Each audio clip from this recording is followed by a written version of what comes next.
How do you pull off killing the biggest rapper in the world, who was physically big, outside of a public place on a public street, and nobody can give a description? You don't get caught ever.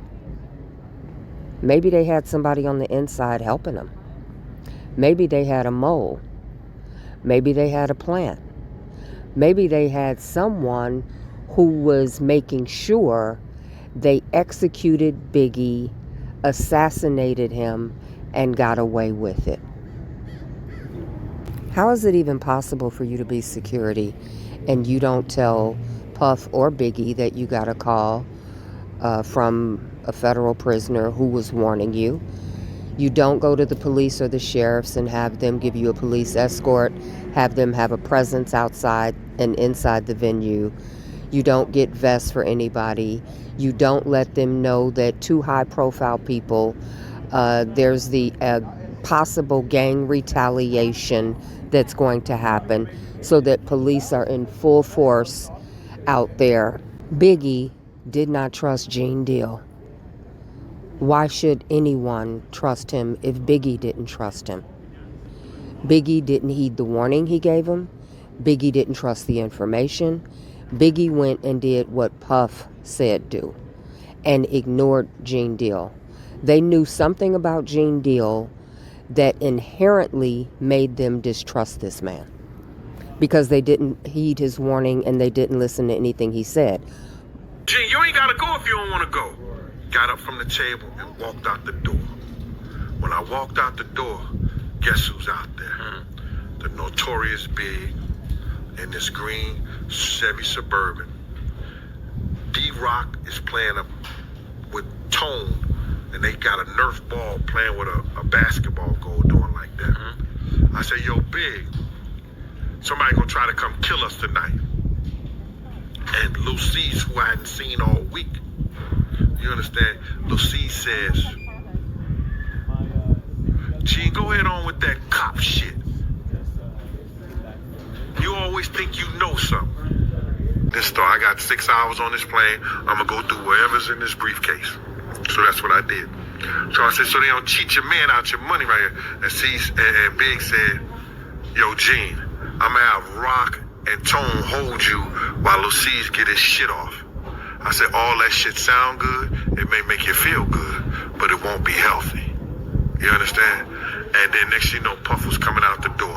When Puff was coming out the door, he said, come on, let's go. I got in the car with Puff. Biggie, by his response to Gene, did not trust Gene Deal. Biggie did not respect Gene Deal. Lil C's did not trust him, didn't respect him. Puff didn't respect him and didn't trust him. There's something that Puff, Lil C's, and Biggie knew about Gene Deal that they did not trust Gene Deal. Why should we trust anything Gene Deal says when Biggie didn't even trust him? Big is still alive. Wasn't thinking. Right through the driveway, it was ambulance, cops, and the fire department. Somebody called 911. They calling 911. Why didn't they respond? They right through the driveway. They right through the driveway. Nobody responds. So I'm not thinking like, yo, stupid ass, go across and get the police. Go across and get the ambulance people. I wasn't thinking like that. I'm thinking like, and we come to find out that the hospital was only 2 blocks away. Kenny took us to a hospital that was 30 minutes away. Get out of here. 30 minutes away. 30 minutes away. So then Kenny said, yeah, I know where the hospital at.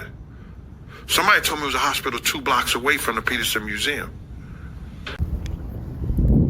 Either this is the dumbest security ever in the history of security, or it was intentional. Can you be this stupid? Can you be stupid enough to think you don't call the police, you don't call sheriffs, You don't get vests. You don't get a police escort. No police should be inside or outside. You see police in the alley along with the ambulance. Oh, you choke. I couldn't even go get them. You don't. Clearly, nobody called 911 because if you're on the phone with 911, they stay on the phone with you until the paramedics get there. And they're walking you through first aid procedures. He didn't say anybody was on the phone. You don't try to find if there's a hospital nearby. Nothing. 100% of his actions and inactions made it a perfect assassination of Biggie. Is it even possible for someone to say they have security background? They get a call from Unique in a federal prison that says vest up. You know the history. You're in enemy territory, so you know there's a gang-related retaliation. You don't warn the police. You don't warn the sheriffs. You don't get vests. You don't try to get a police escort to and from the venue. You don't look for a safe exit. You don't have an exit strategy. And then you say he has an illness that made him walk very slow. You walk the target out slowly, visibly. He sits in the front seat, and then you pull off. You hear the gunfire, you return, you spend 5 minutes looking for someone who was long gone, and you say there's a ambulance, a fire truck, and a police car in the alleyway, but you don't send someone over there to bring them to Big. Instead, you drive 30 minutes looking for a hospital. Is it possible to be that brain dead?